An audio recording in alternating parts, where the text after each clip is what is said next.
Welcome to the Parenting with Heart Space podcast, conversations on the couch with Katie and Julie. Katie Hart and Julie Dawson are parent educators. Their passion about parenting shines through on the 6-episode podcast that covers topics from play to managing challenging behaviours.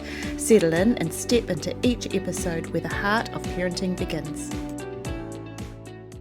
Okay, let's jump into episode 5, praise and rewards. So, Katie, when we're looking at praise and rewards, why give praise and rewards to our children? Well, I know for myself, even as an adult, I like to be praised. It feels really nice to have external validation, to have someone that's important to me recognise that maybe I'm working hard. It makes me feel good. It's really good for my self-esteem and confidence, actually.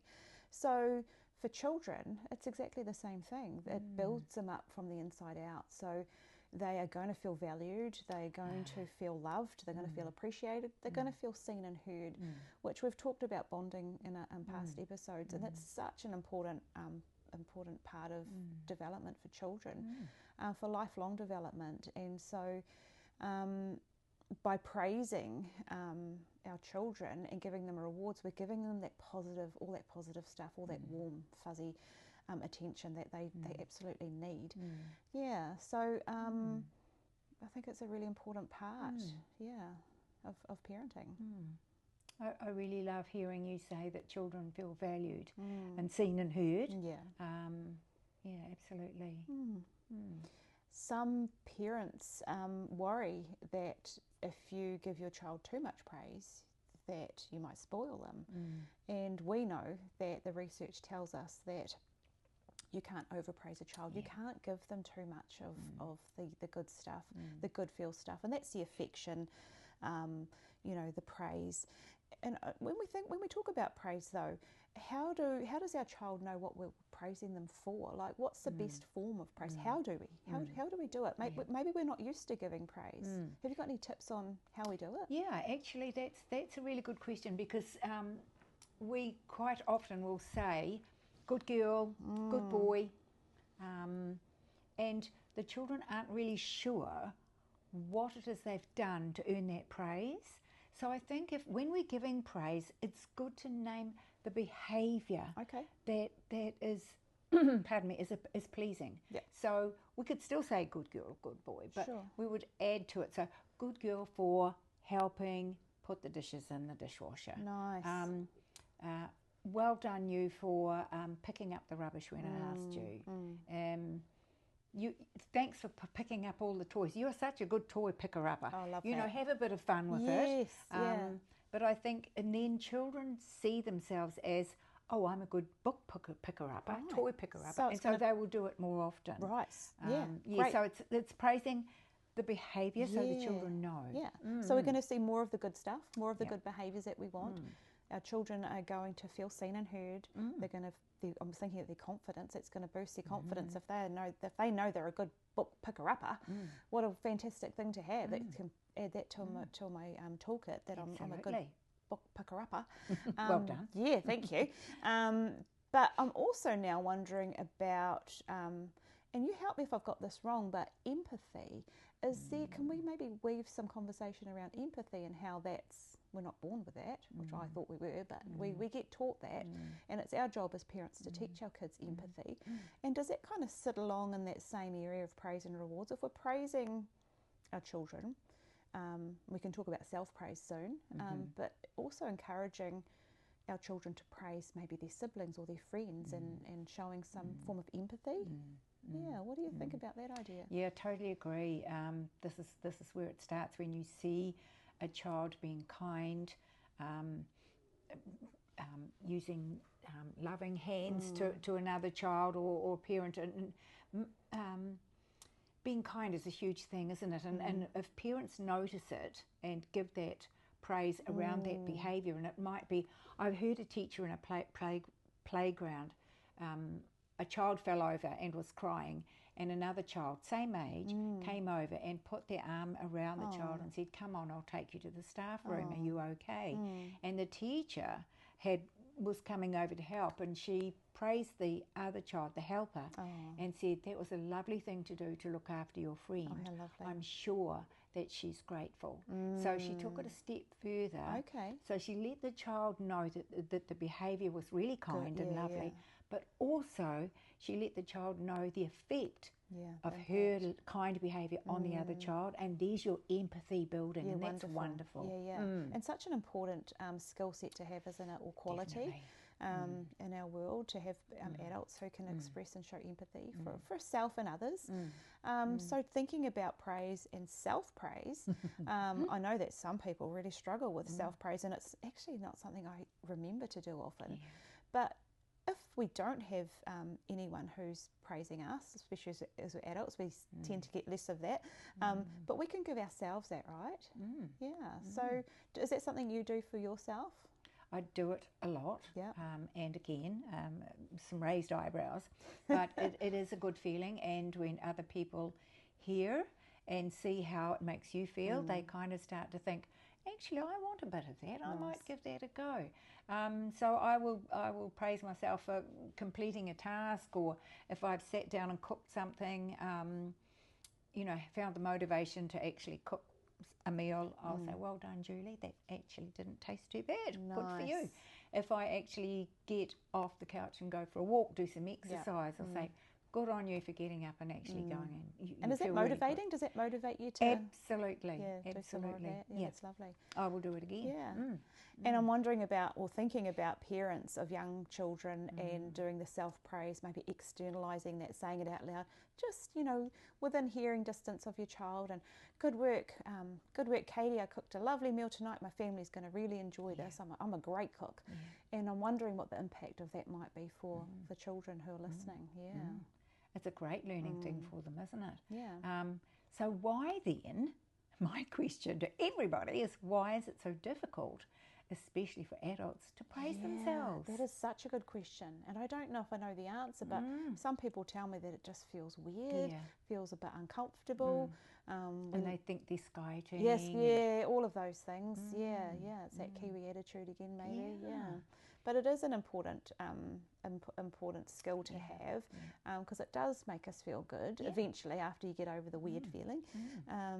Okay. And I think if you start small, maybe just a little whisper to yourself. Oh, well done, you did that really well. No one can hear you. And then as you start to get a bit more comfortable, say it a bit louder, and then in somebody else's company. And, So we've talked about praise and the importance of giving our children praise, and we didn't maybe mention affection, but that is also really important. Hugs and kisses and words of affirmation, all of those beautiful, warm, fuzzy stuff.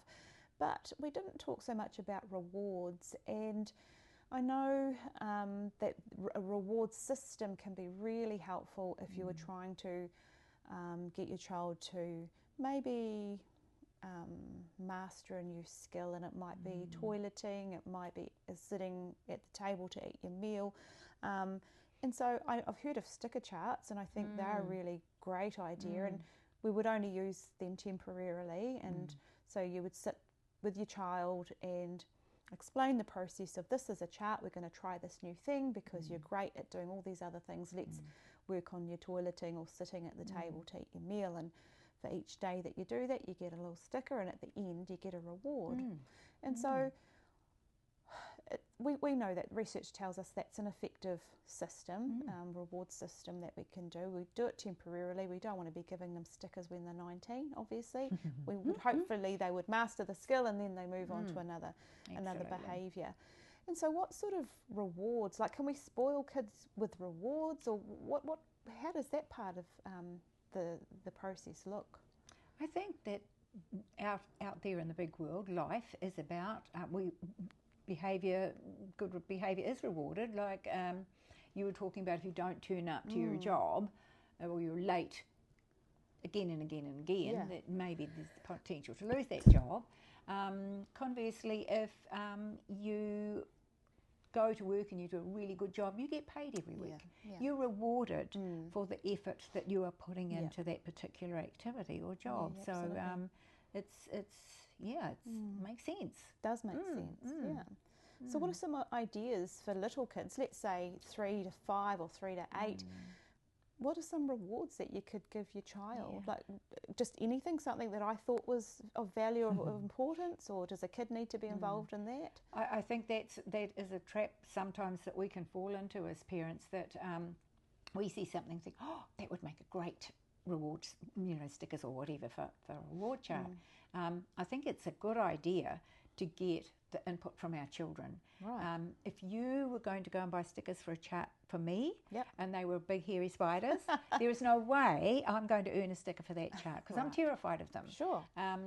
But if you had pictures of crayfish meals, I would probably say, yep, I'm going to give this a go. So it really has to be, we need to find out what the child's currency is, what it is that they like, what they enjoy. Right. And they can help us choose the stickers. Okay.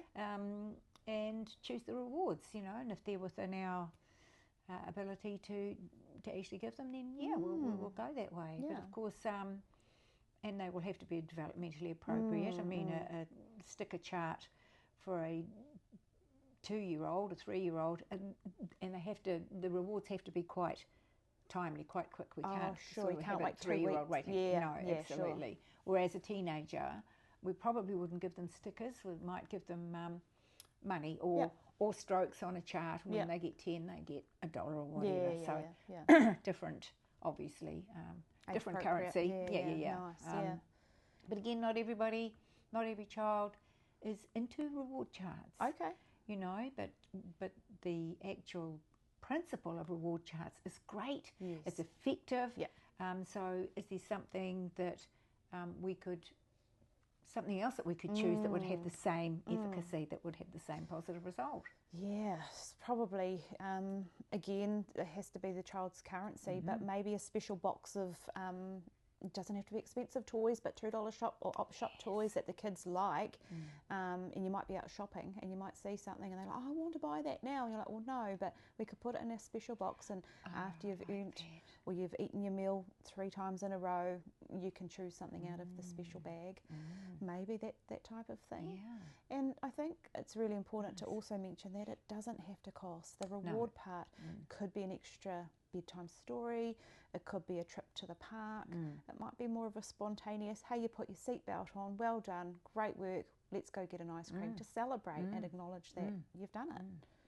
Yeah. Absolutely. And the child feels valued and validated, and they know exactly the behaviour that is being rewarded, and we're going to see more of that.